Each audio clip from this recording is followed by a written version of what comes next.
Olá, eu sou Walter Júnior e esse é o canal Direto ao Ponto. E hoje vamos responder a uma pergunta. O que a doutrina espírita fala sobre macumba feita com animais?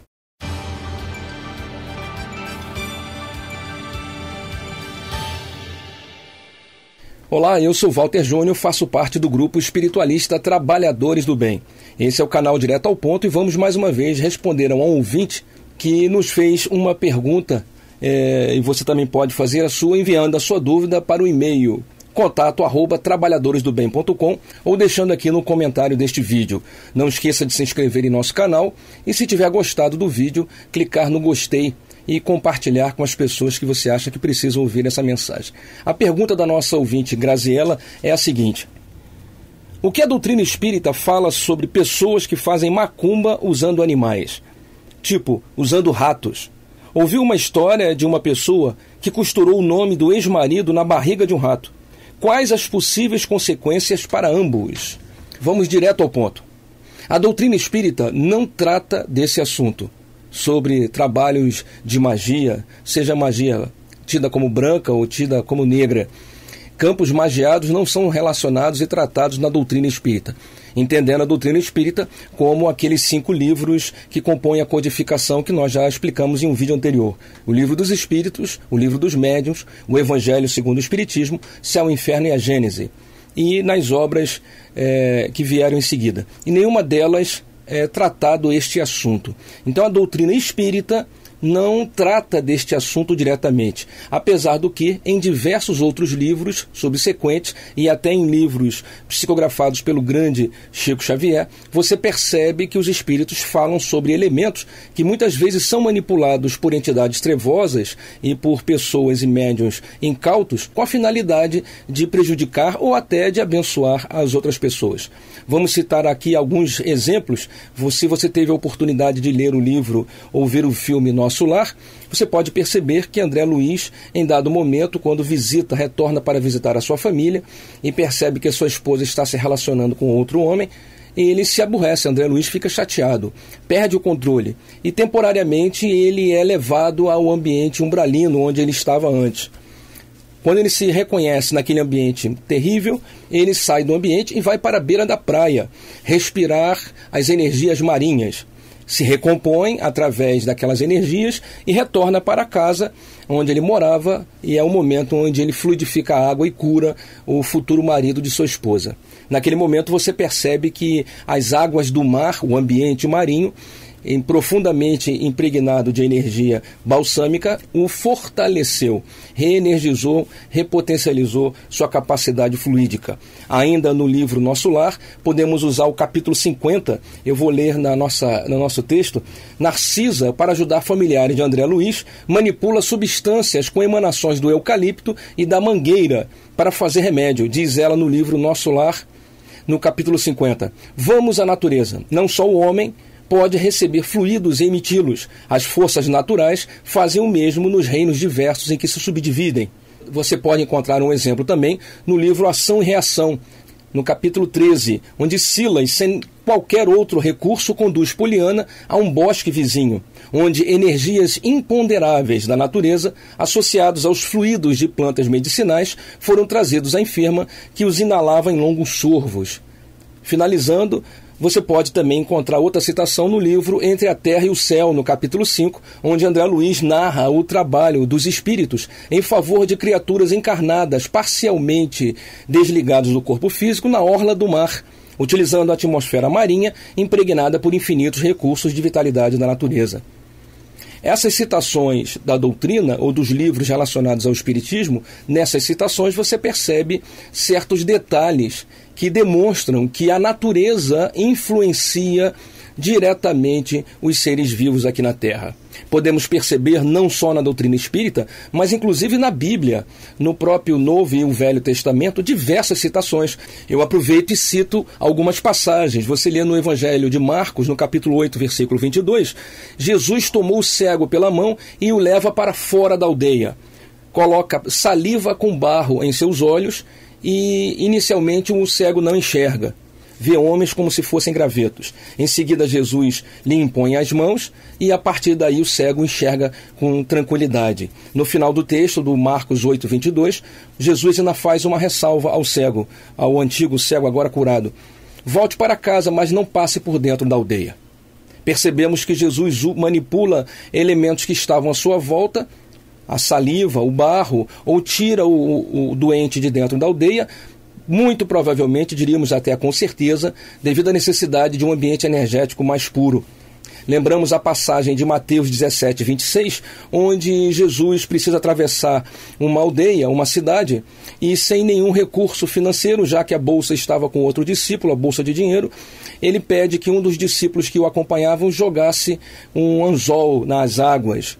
O discípulo, diz ele, você vai pegar um peixe, vai abrir a boca do peixe e dentro terá uma moeda. Essa moeda será suficiente para que a gente atravesse a aldeia. Poderíamos citar ainda do Velho Testamento, Josué capítulo 6, versículo 1, onde a cidade sitiada, para que sejam derrubados as muralhas, faz-se um grande ritual durante 7 dias, com 7 trombetas, com 7 sacerdotes, dando 7 voltas em torno da cidade, e no final as muralhas caem. Em diversas outras passagens percebemos, não só no Espiritismo, mas também nos textos sagrados, que energias estão à nossa volta. Então eu respondo à nossa amiga Grazi. Grazi, o Espiritismo não fala sobre macumba feita com ratos. Porém, fora do Espiritismo, mas ainda dentro do conceito cristão, entre os grupos espiritualistas como o nosso, nós podemos reconhecer diversos textos que nos explicam sobre como funciona o trabalho de magia e magnetismo. Em um dos vídeos desta série, nós falaremos com mais calma sobre como funciona o processo de magia. No momento, podemos lembrar que qualquer processo de magia necessita de, no mínimo, 3 circunstâncias: mente, verbo e ação. É necessário que o mago use a sua mentalização, que ele verbalize falando ou cantando algum tipo de mantra e que ele tenha alguma atitude direcionada ao processo de magia.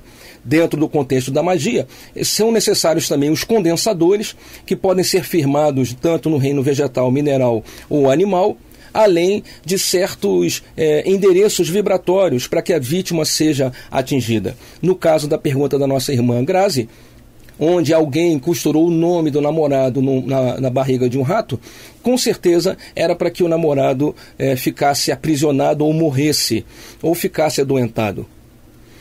No livro Magia de Redenção de Ramatiz, ele cita diversos elementos que são usados nos processos de magia, e nesse livro você poderá encontrar mais explicações sobre isso.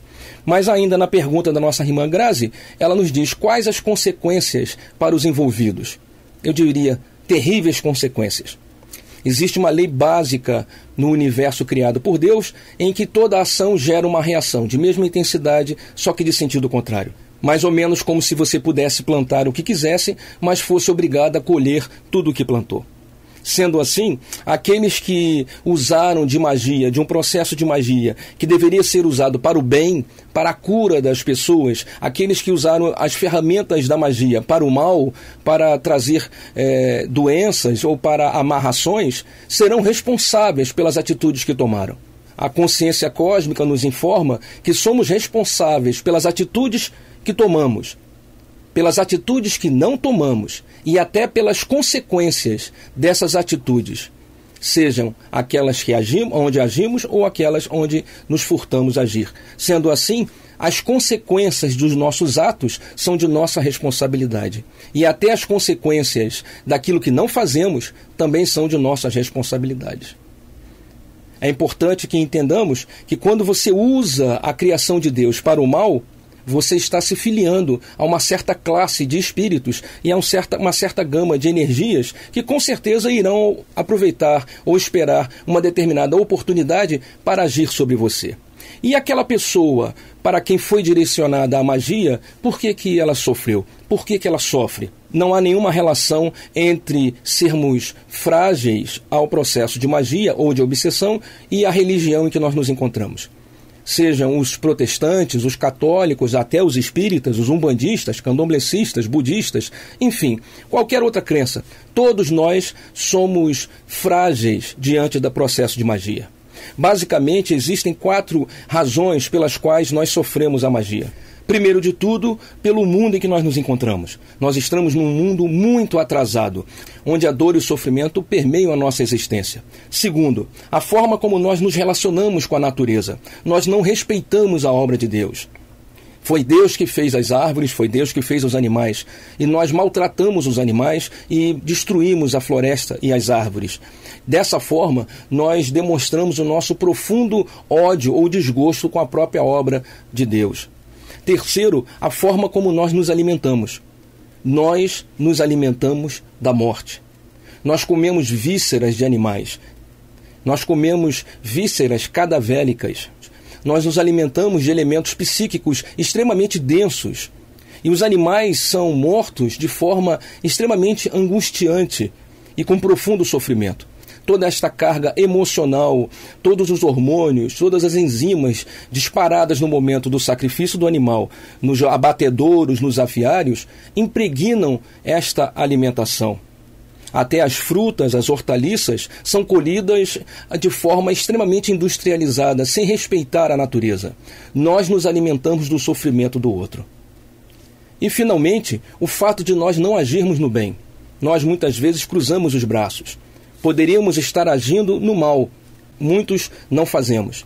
Poderíamos estar agindo no bem, mas muitos também nada fazem. Apenas cruzam os braços. Cruzar os braços é fazer parte do mal. É não participar da obra de Deus, é não ajudar o semelhante, é não trabalhar no amor e na caridade. Sendo assim, nós nos mantemos em um ciclo de energias extremamente denso. Baixamos o nosso padrão e ficamos frágeis e dóceis ao processo de magia e de obsessão. Então, respondendo a nossa irmã Grazi, que perguntou: quais as possíveis consequências para ambos? Dor e sofrimento, doença, prejuízo físico, moral e espiritual. Ninguém conhecerá o reino dos céus até que tenha sido pago o último ceitil. E com certeza os débitos estão ficando para trás.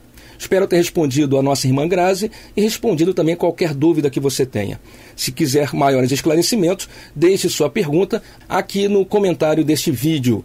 Não esqueça de se inscrever em nosso canal e clicar no gostei aqui do lado. Se você está vendo o vídeo no Facebook, também compartilhe com seus amigos e clique no curtir se você tiver gostado. Esse é o canal Direto ao Ponto, eu sou Walter Júnior e mando um forte abraço para você. Até a próxima. Tchau.